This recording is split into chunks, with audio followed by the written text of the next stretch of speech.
திண்டுக்கல்லில் 12வது புத்தக திருவிழா பாரம்பரிய கலை நிகழ்ச்சிகளுடன் கோலாகலமாக தொடங்கியது. திண்டுக்கல்லில் மாவட்ட நிர்வாகம் மற்றும் இலக்கிய களம் அமைப்பு இணைந்து நடத்தும் 12வது புத்தக திருவிழாவை உயர்நீதிமன்ற மதுரை கிளை நீதிபதி விக்டோரியா கௌரி தொடங்கி வைத்தார். நேற்று தொடங்கிய புத்தக திருவிழா செப்டம்பர் 7ஆம் தேதி வரை நடைபெறவுள்ளது.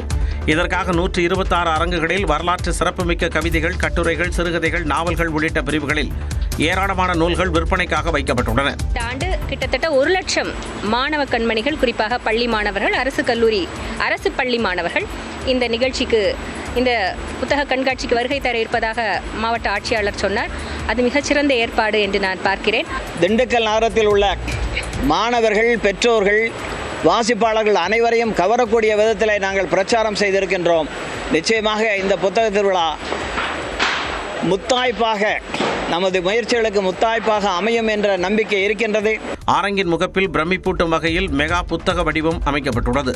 இதில் தலைவர்களின் படங்கள் மற்றும் பொன்மொழிகள் காட்சிப்படுத்தப்பட்டிருப்பது வாசகர்களை வெகுவாக கவர்ந்து வருகிறது.